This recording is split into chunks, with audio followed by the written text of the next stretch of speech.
Hi, everyone. Bill Fairman with Carolina Capital Management. My lovely sister, Wendy Sweet. Hello, hello. We're so happy to be a part of the CashFlow Summit 2020. Can't believe all the people that we know that are participating. I know. They're like our brain trust people, right? Isn't it awesome? It is. And I feel honored to be a part in that group. I was That's say, awesome. we're, I don't want to say we're one of the lesser groups, but we're happy to be a part of it, right? Never cut yourself down in public. So we're going to cover, Wendy and I have been in the banking, mortgage, real estate industry for longer than we'd like to say. Forever. But we're going to cover passive income and cash flow through lending. And we are biased, right? Because we like it. Well, on the lending side, we always look at things the easiest way we can. And when you're lending, you still have the same, let's put it this way. You're able to control the asset without having to be responsible for it. Yay. That's the best place to be, right? Right.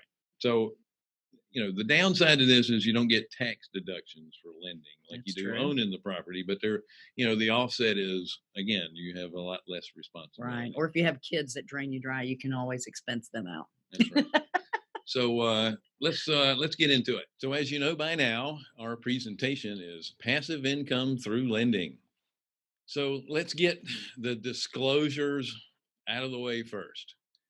I'll sit here and wait while you guys read. Just kidding. I'll give you a summary and then you can read it when the show is over because we're going to offer you copies of the slides as well.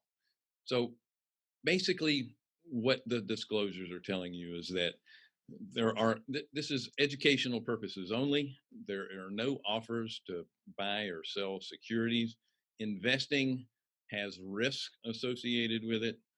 You should have your financial planner or advisor look over the documents, and you need to read the PPM or the prospectus, depending on what type of fund or investment it is, and your mileage may vary. I always like to get started with a little story. And as Wendy will confirm, our family has lots of stories. So I know there's a few of you out there that are, at least, actually all of you, either know someone who is technically inept, or maybe you are yourself. So if you are yourself, you probably had somebody else hook you up with this online platform in the first place that you're watching us on. So last year, my brother bought my 80-year-old parents a 55-inch smart television for Christmas. My other brother bought them an Echo Dot. Now, again, they're in their 80s. They're not exactly technically savvy, but they did need a larger television. So I offered to my mom and said, "Look, let me mount this on the wall for you." She said, "No, I don't want you to mount it on the wall. There's going to be holes and blah, blah, blah." And I'm like, "No, Mom, I'm going to do a very professional job. There'll be plates behind it. All the wires will be in the wall. You'll never even notice it. It'll just be hanging like a picture." Well, she refused. So I said, "All right, well, let's go get you a piece of furniture to put it on." So while we're on our way to the store, my mom started telling me about this Amazon Dot that or Echo she had, and she kept getting the name wrong. She kept calling it Elvira and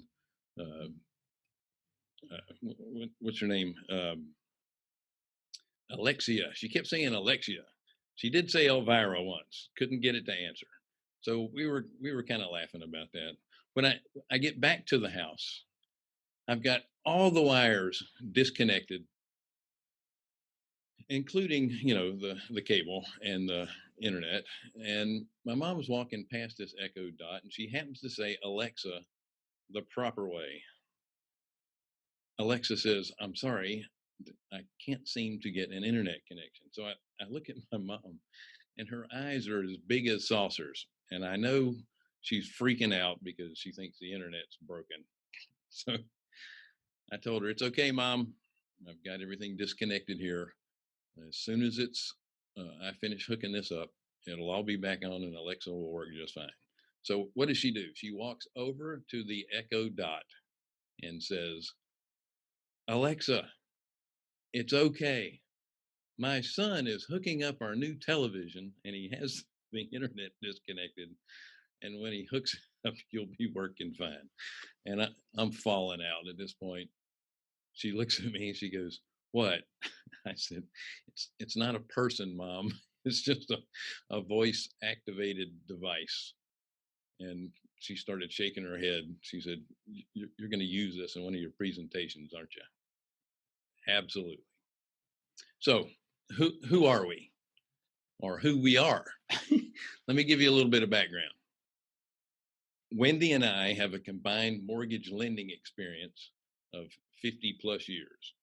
Now, obviously, Wendy has started when she was 12. She has a license to be a real estate broker in 2 states, and she's been doing that for 30 years. Again, she started very young. We've operated a successful private lending business since 2011, and we've managed a private pool mortgage fund for accredited investors since 2014. Now, most importantly, we've been active investors for 20 plus years. So, why is lending beneficial? Well, we can start by taxes. If you have your investment in an IRA or some sort of tax deferred or tax exempt vehicle, that's a benefit. Now, with lending, you're deriving your income from interest. There is no tax benefit whatsoever. So if you're going to be lending, I suggest you do as much as you can inside of an IRA for tax defer or tax exempt purposes. But it doesn't mean you're still not going to make money. I mean, if you're paying taxes, you're making money. It's more liquid. Lending is more liquid. And why is that? It's more liquid because you're able to sell a note easier than you are a home. Your only way out, if you change your mind or if you need cash, is to sell a property, or it could be a commercial property or it could be a home, but you have to sell it in order to become liquid. With a note, or you hold a loan, you can sell pieces of the note. You can sell the whole note. So there's a lot of options there. You control the asset without being responsible for it. Now, this is the part that I like the most, because you have a first lien on this property. So you are controlling the asset, but because you don't own it and you're renting it out, you're not responsible for taxes, insurance, maintenance, toilets, tenants, and trash. That's what a lot of your renters will say. So you're quite passive without being responsible, but you still control the asset. You have a much lower risk, because when you're lending on a property, you're not lending on it at the full market value.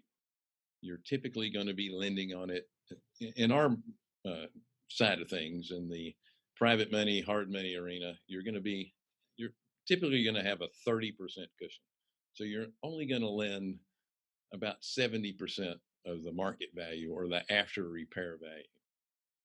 You know, when you're in the middle of a project, the person that owns the property has got all the risk involved. Markets could change, you never know. But at least you as a lender, you've got a good cushion built in. All right, now we get to the fun part, which is really talking about who it is you lend to and how you do your due diligence and how we'll underwrite the property and that kind of thing. So we're going to talk about who it is you lend to. So even with us, with the size of the company that we have right now, and we're not huge, but we're not mom and pop either anymore. So we're kind of in the middle there, and we still lend to people that we know, like, and trust. That is so very important, especially the smaller you are, the more important it is. You need to be lending to people that you know, like, and trust. Now, not family. Like, I would never lend to my brother. Just kidding. I would lend to my brother because he's in business with me. But I see some of the biggest mistakes that people make is they're lending to their kids or kids lending to parents. And you just don't have the, or with your really good friend or cousins, you just need to be very, very careful because it's really uncomfortable at the Thanksgiving table or at the Christmas dinner table when you have somebody there that owes you money and it just makes it really, really awkward. It's awkward on both sides. So just be really careful about what you're doing when you're lending to people that you know that close. The other thing is we always lend to a legal entity. We don't lend to people. With the Dodd-Frank rules that are out, you just really want to be careful.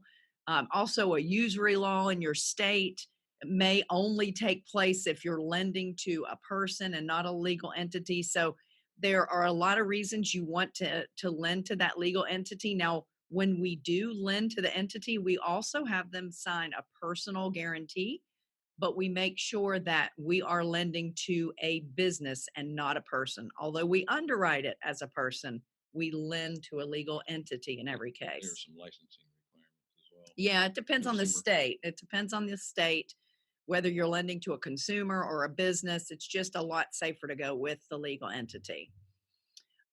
How much money do I need? Oh, that's a great question. It'd be nice to have a boatload, but you don't really need to have any money. You can actually arbitrage. We talk about that all the time, where you are actually letting someone else be the larger lender and you're adding a little bit of your money to it. But since you're doing all the work, you're going to make the spread from the interest rate, or maybe you're the one making all the points. That's actually how we got started. We were using other people's money, and although we weren't keeping any of the interest rate, we were keeping all the points. And that's really how we got started in this business, lending. And that's what I was talking about, other people's money. So when you say, how are you going to find other people's money? I can tell you the best way we started collecting money in the beginning is we went to all the local real estate investor clubs. And I would stand up and tell people, if you are not earning 15% on your money, you need to talk to me. If you have a self-directed IRA and you're not earning 15, 12%, whatever it is I was paying at the time, you need to talk to me. And I'd have people lined up wanting me to put their money out on the street for them. You also would want to have a minimum on that. You don't want people giving you $5,000 and $10,000. You want to make it be worthy and worth your trouble to be able to lend the money. But if you can get 25,000, 50,000 from somebody, it's absolutely well worth it. The other thing that I would recommend is anytime you get an opportunity to go to a self-directed IRA conference in person, that's another great way to find money. And you also should come up with some sort of an elevator speech where, people ask me what I do for a living. And what I tell them is I help people build wealth through real estate investing. And I just shut my mouth. And then they're going to ask me more questions about that. So a little can go a long way. So the next question is, what documents should I use? Well, you need to get an attorney to write up your documents. They'll tell you exactly what you need.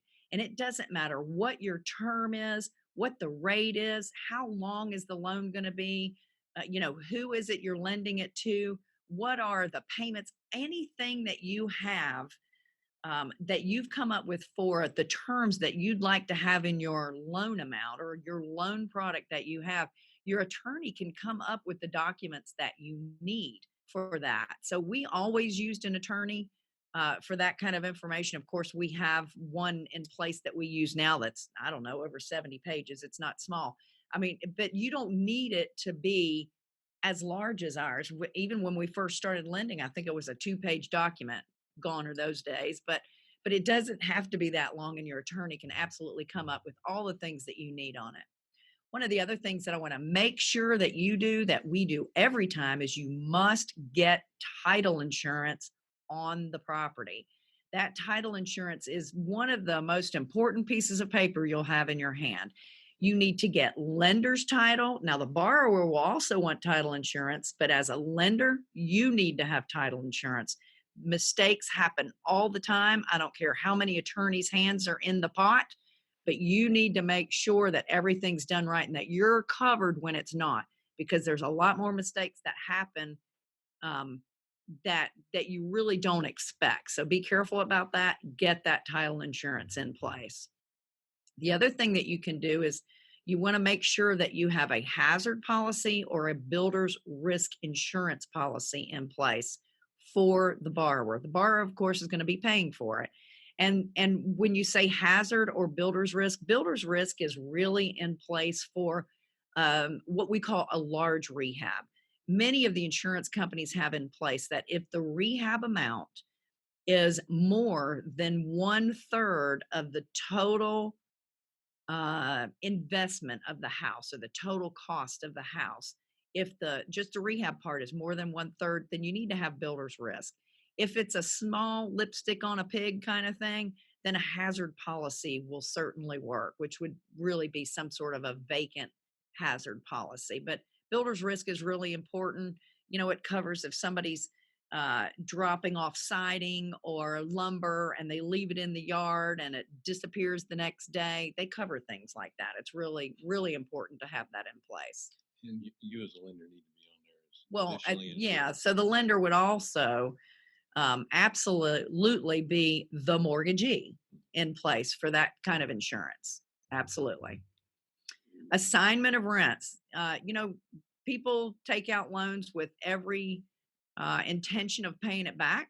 But if something comes up and they are not able to pay it back, you want to make sure that if they have that property rented out, that those rents are going to you, the lender, and not the borrower, especially after you're starting that foreclosure process if you're in that. But we don't like to use the F word. So, how do I conduct my due diligence? It just goes on and on forever. There's lots of things that you can do to conduct the due diligence, but you want to conduct it on the borrower and the house itself. So, we'll start off with the borrower. The first thing that we do is we do a credit check. We do a soft pull right now so that it doesn't hit their credit in a hurtful way. And then we also do a background check. And our background check to us is just as important as looking at their credit worthiness. There are sometimes things that show up on a background check that you would think would show up on the credit, but don't, like past liens, um, bankruptcies, all kinds of things that will show up on that bank background check. But really, we're also very concerned about the character of somebody. We often tell this story about one of our borrowers, well, one of our almost borrowers that had 22 seatbelt violations in a 3-year period. And, when Bill asked him, hey, why do you have all these seatbelt violations? He said he didn't like to follow the rules, and Bill explained to him that we have rules, and so we're probably not a good fit for you. That just shows character. Somebody that's kind of going against the grain, and we want to work with people that are easy, just like I'm sure you do as well. Income and assets. A lot of people think, well, if they don't pay, I can always take the house back. That is not your goal. Your goal is to get the loan repaid. And the only way for someone to repay you is to make sure that they have the income and the assets to afford the payment and the assets to be able to um, take care of any unforeseen repairs that may not have been on their repair list. Good thing or bad things happen to good people all the time. And you just want to make sure that their foundation is really strong. Now, when we're measuring that income, I want to make sure that they have enough income to take care of their home bills, which I can see when I pull that credit, but I also want to make sure that they have enough money to make my payment every month. So we're looking at that income, but I also want to see that saved in the bank. And right now we're saving 6 months. We make sure that there's at least 6 months worth of payments in their bank along with what it takes to get that contractor started. So identification proof, we have to worry about what Uncle Sam is requiring us to do. So we have to make sure that they're legitimate when they prove who they are. We usually get driver's license, passport, or social security card, something like that, that'll show us exactly who they are. In addition, we want to have the entity documentation, which would be their LLC, their trust, even if they're a proprietary, a sole proprietor person.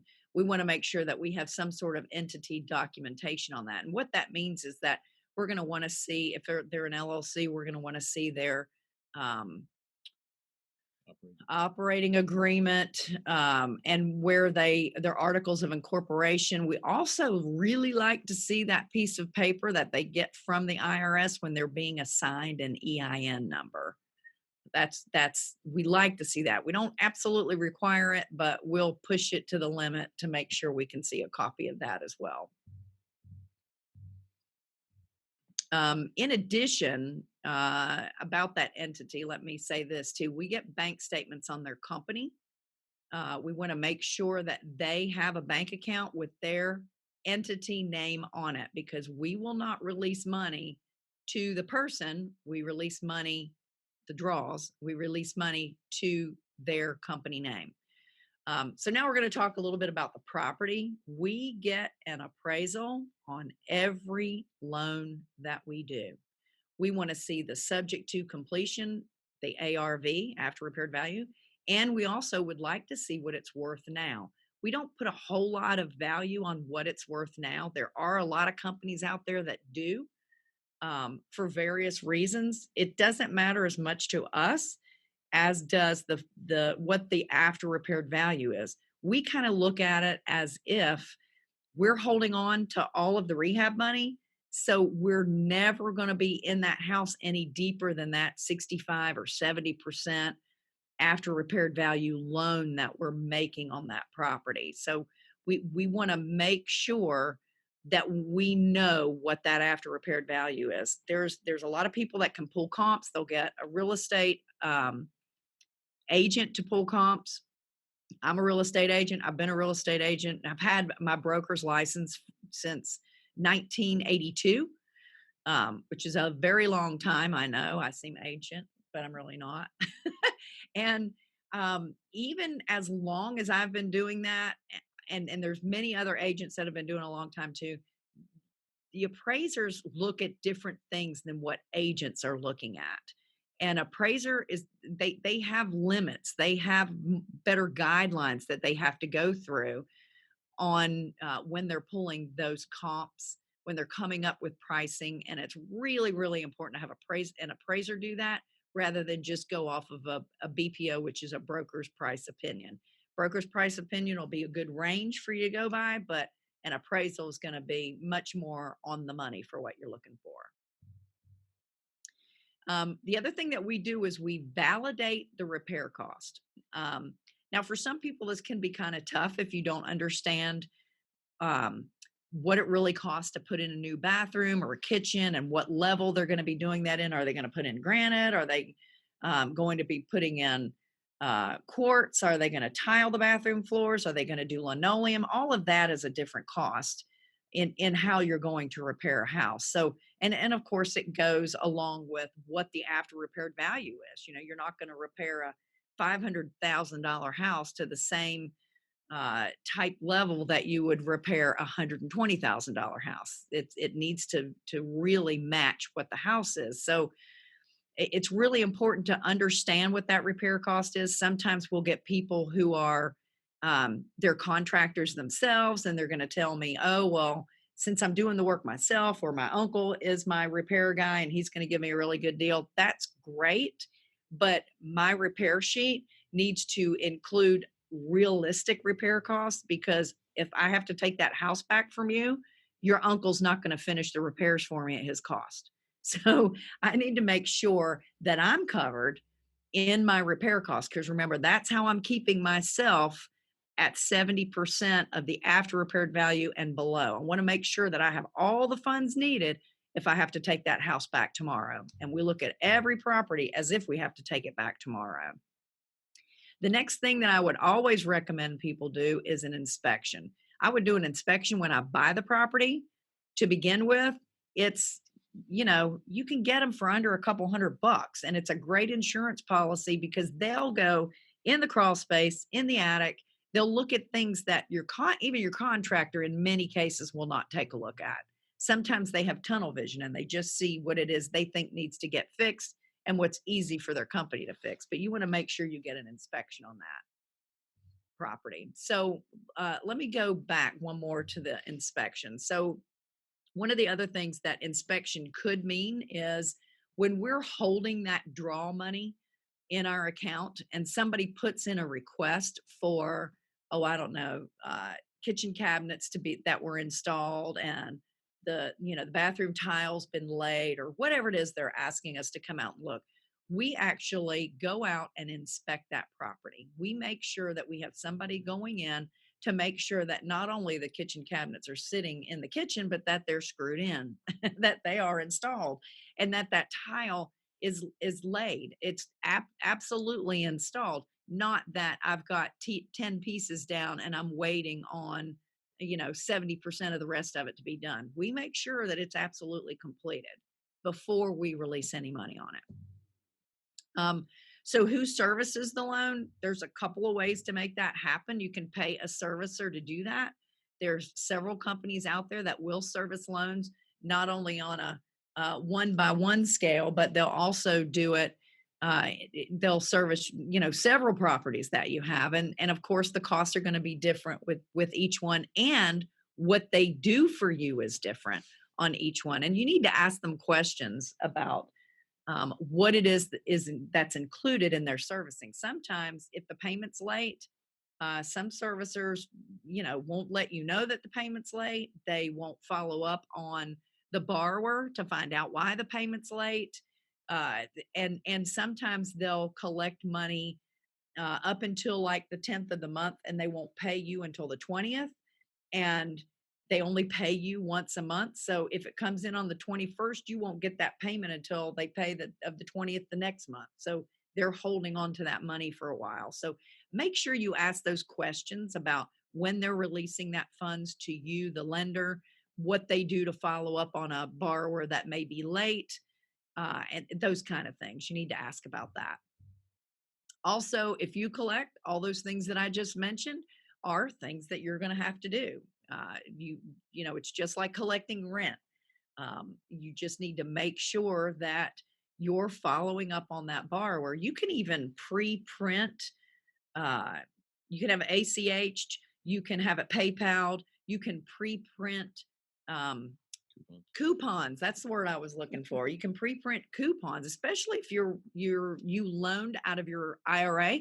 Your self-directed company may have the option for you to fill out coupons right online with them that you can mail to that borrower and make sure that borrower is using that coupon that's going right to your IRA. Because remember, if you're lending through an IRA, the money can't really come to you. It needs to go directly to that IRA company. 98 too. Yeah, the 1098s. Yeah, that's another thing. You have to send those out.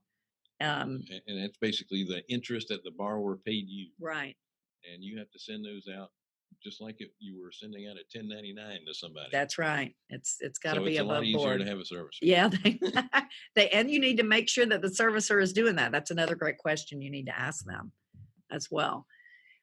Charging a late fee. We charge a late fee, and everybody should charge a late fee. If they're not paying on time, what leverage would you have to make sure that they do pay on time? And our late fees are pretty hefty. If your payment arrives in our office after the 5th of the month, there is a 5% of the payment amount late fee. If it arrives after the 10th of the month, it's an additional $25 a day until they pay that payment. So we want to make sure it really hurts them if they don't make that payment. I will tell you this, if someone calls us before it's late and says, hey, I'm having a really tough time getting this money together, here's what's going on in my world, we will absolutely work with them. What I don't want is for the borrower to go dark on us and kind of put their head in the sand and not let us know what's going on. Communication is key. And I would mention that to your borrower. Let them know that you'd rather know bad news than no news, right? Right. Yeah, and typically the servicer is the one that's keeping the late fee. Right. If you're servicing it yourself, you can get the late charge, but if you're hiring a servicer, they're the ones keeping the late fee because Right. they're the ones that have to do the extra work to collect the payment. Yeah, so that's another great question to ask, was what they do with that late fee, right? Whether they're keeping it or not. So how do we handle the rehab funds? Well, the first thing you want to do is you want to make sure you put it in a separate account from any other money that you have. If you're doing all of your financing on QuickBooks or Quicken, whatever it is that you choose to do that on, that's great. And you may be able to keep it in the same account if you're good at keeping up with that kind of thing. But just to be safe, I would always recommend that you put it in a separate account so that you're not mixing rehab funds from one house to another. Commingling can get yourself in trouble. And the worst thing that could happen is when they are ready for their draw and you don't have it there, you are going to be in some deep poo poo. So be really careful about that. We also, as I said a little bit earlier, we release money in arrears. So when we close a loan with somebody, we make sure that all the rehab money is put into our rehab account. And we don't release any money at the closing for work that needs to be completed. They're going to have to put in a draw request. Like we won't, if somebody requires, say, 10% down payment to the contractor or the builder, that's not coming out of our pocket because the work hasn't been done yet. That's going to be required to be paid out of the borrower's pocket directly to the contractor. So once that 10% is put down, then the next draw would actually be for the work that was completed. So they're always getting the money after the work is completed. We want to make sure that we're not changing that 70%. You're laughing. Why are you laughing? I'm just thinking a great argument for that if they complain is that I'm not charging interest up front for you.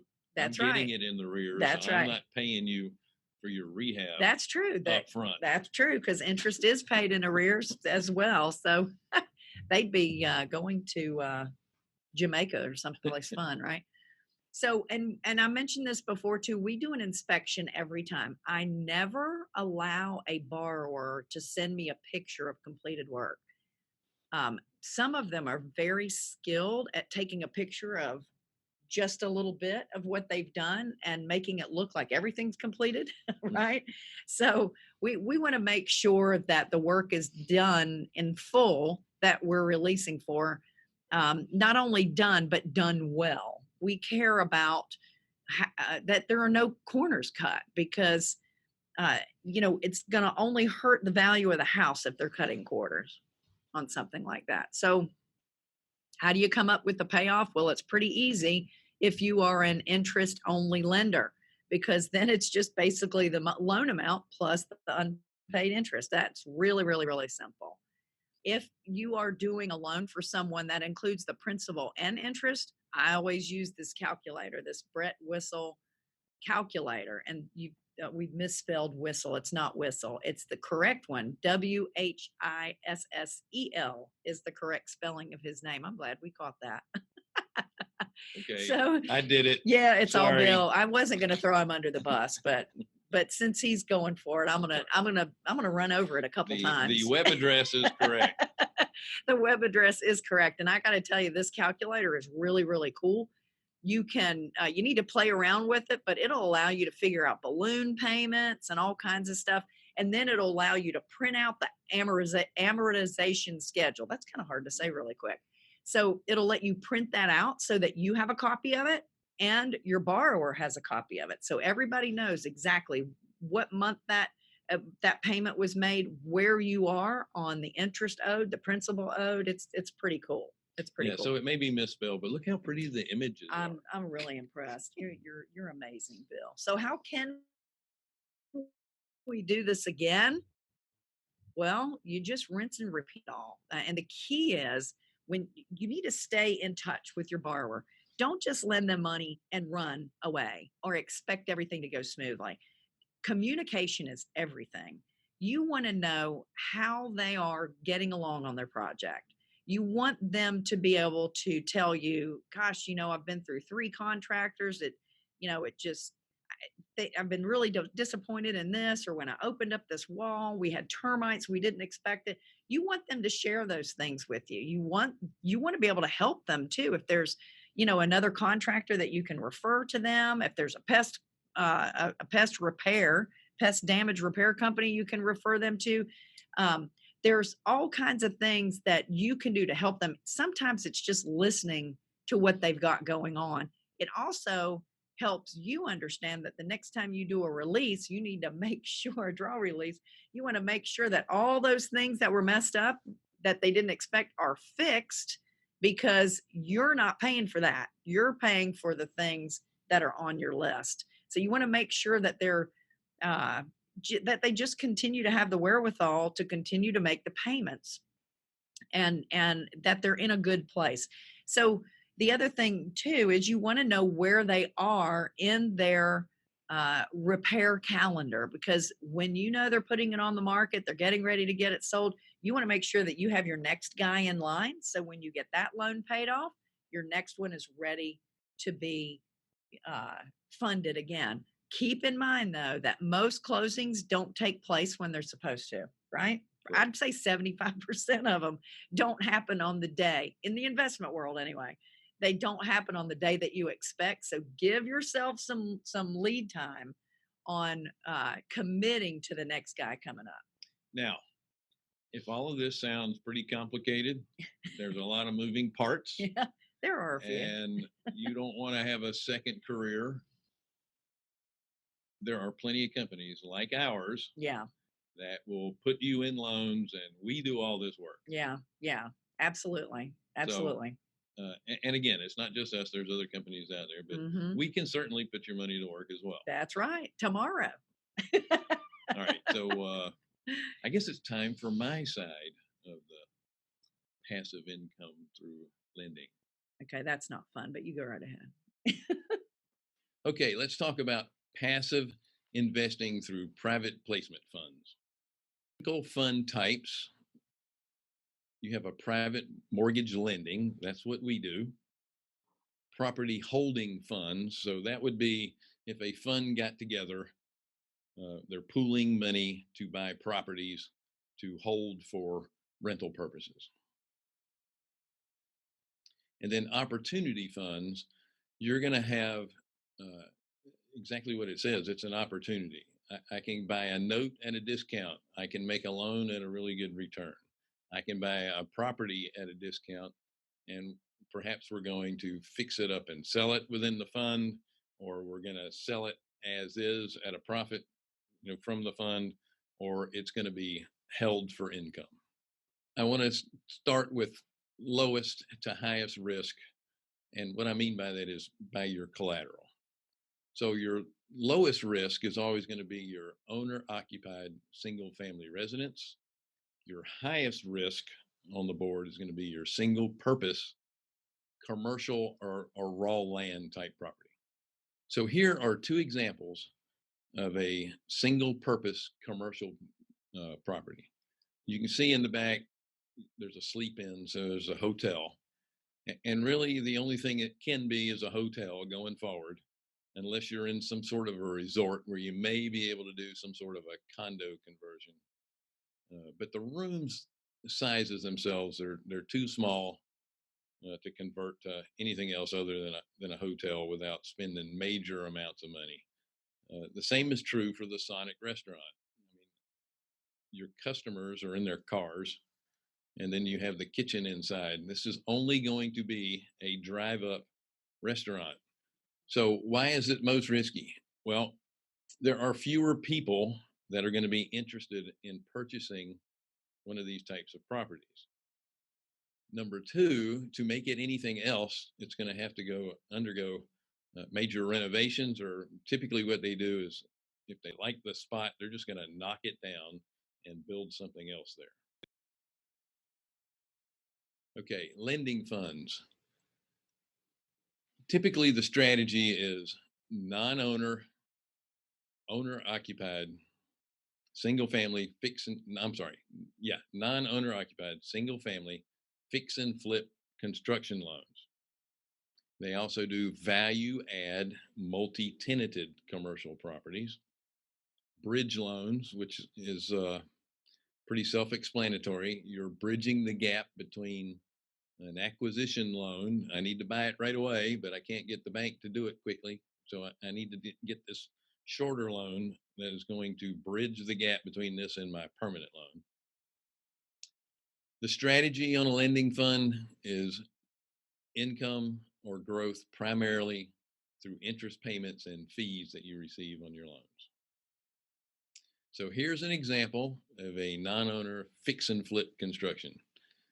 You see this all the time on HGTV. It has been a valuable tool for the real estate industry.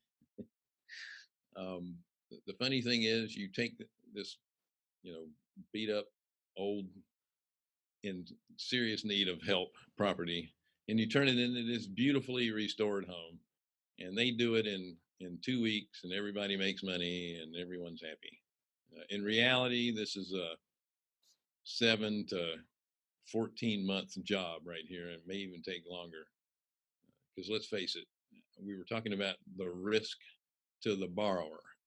You have a property like this, it's old. You don't have X-ray vision. You get into a wall. You don't know what's back there. So this is why they have the most risk, and you being the lender have the least. Here's an example of a value add multifamily property.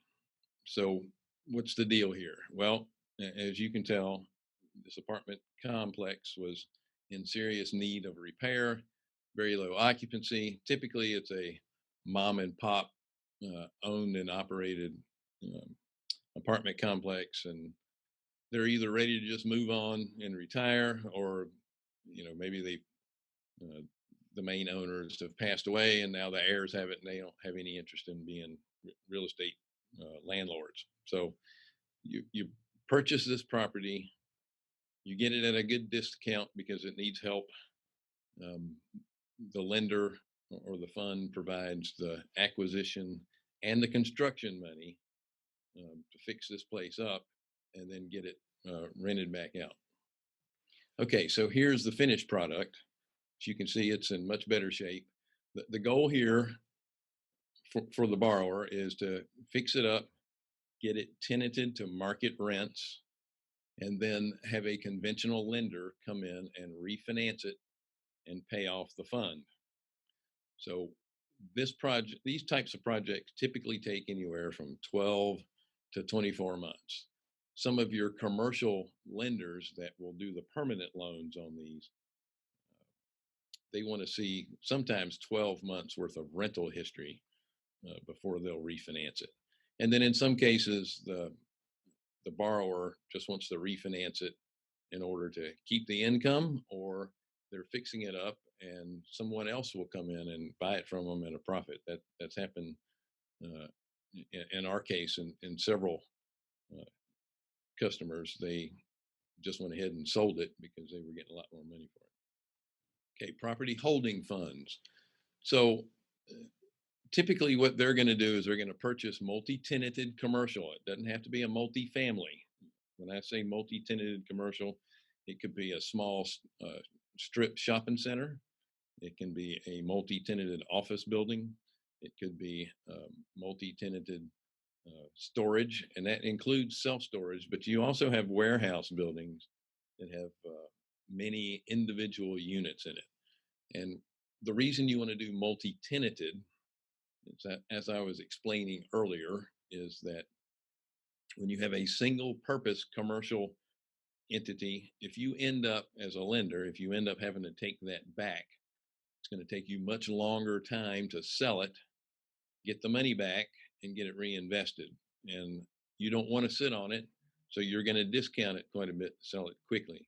At least with multi-tenanted commercial properties, you're able to collect rent while you're selling it. And by the way, the higher the rents are, the more it's occupied, the bigger price you can get for it, because these properties are valued based on the income it receives, minus expenses, obviously. They can also invest in other funds that hold properties. They don't go out and buy these properties themselves. They can take some of that available capital and they can invest in other funds, fund managers that they trust, They check how they do their due diligence as well as do their own due diligence on what they're investing in. And then they can invest in those funds and get a return as well. The strategy is to provide growth through appreciation, but you also get that um, depreciation and income. Well, I jumped ahead of myself. So, yes, you get income from rental payments, and then you get the tax advantage from the depreciation. You see, I was just so excited that I jumped ahead. So, here's an example. This is the same apartment complex that we talked about where you're going to buy it to hold. So, again, you're buying it to hold. You get it at a discount because it needs work, and then you're going to fix it up. You're going to what they call stabilize it. So you're going to get it rented out to whatever the market says is full capacity. Because some cities, 85% is the highest occupancy you can get. Some cities, and it's not really cities, but it's actually individual neighborhood markets. You may have a beautiful place, and the average occupancy for the places in those areas are 90%. Some of them could be 87. So that's what they call stabilize when you're in that arena. And then you're going to hold the property, and then you're going to collect income from it. It's going to grow in value because you're going to continue to raise the rents over time. And then you're going to be able to get good tax write offs from the depreciation. Okay, so you already saw the fixed up property on the last one. What are the advantages? Your money is always invested. Your money is diversified. So you have diversification because in any of these funds, you're not just tied up into one asset. You're diversified sometimes geographically, but you're definitely diversified over a pool of either notes or properties and property types as well. It's passive, and I mean it's purely passive. All you're doing is writing a check or having money wired into the fund and then receiving either income or statements as your money compounds over time. The disadvantages: most of these funds require that you're an accredited investor. Now, if you're not a US citizen, you're a foreign investor, you do not have to be accredited to invest in these funds. This is for US citizens only. You have limited liquidity when you're in a fund. You also have lockup periods. So what I mean by limited liquidity, your money is invested in projects.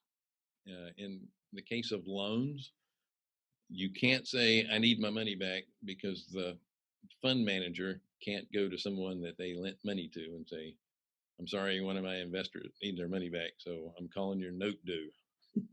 That doesn't happen. Lending funds tend to be more liquid because the lending is shorter term, 12 months or less, typically.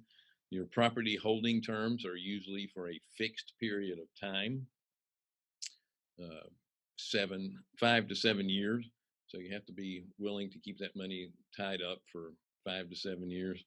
A lockup period is nothing more than your money has to stay invested for 24 months or 36 months. It depends on the documents, the operating agreements you have to read. But they want to keep that money so they don't have to continually raise capital. Some of them allow you to take your money out early, but they'll give you basically a prepayment penalty, like you were going to cash in a CD. You don't get to keep any of the income you earned on a CD. Some of them require a certain percentage as a penalty on the money that you get back. You have no control. So for you engineer types that have to have control over everything, this funds may not be for you. On the other hand, if you don't want a second job, because if you're lending individually and you're doing it on your own, if you're making notes to someone individually, that there's work involved. If you're a landlord and you don't have a management company, you're doing all the work there. It's like I said, it's a second job. So for a lot of folks, no control is fine. It's purely passive. I don't want to be involved. I just want to get my checks monthly or quarterly, depending on the fund, or I just want to watch my money grow. Okay, that's it. I hope you enjoyed it. I know I got a lot out of Wendy's information because I'm old and I forget a lot. And it was a lot more fun, your side, than I thought it would be. So if you would like any more information about us, you can go to carolinahardmoney.com. There's several ways to get over to investing. We have an investor tab that you can get to. If you're looking for loans, it's easy there as well. The QR code that you see below is a link to our social media sites. All the good stuff. Our YouTube channels, our podcasts that we have. Again, if you're not familiar with QR codes, you used to have to download a reader, but all the new phones now, all you got to do is open up your camera, point at it, and it would take you a link there. It should do that. So I always like to leave folks with a little bit of a saying. My good friend, Albert Einstein. He's good, buddy. And yes, I'm almost old enough to have actually been his friend. He pointed out that people that understand interest are the ones that collect it. That's right. And the ones that don't understand interest are the ones that pay it. That is correct. So keep that in mind. And there's nothing better than compounded return. That's right. Woohoo. Take care.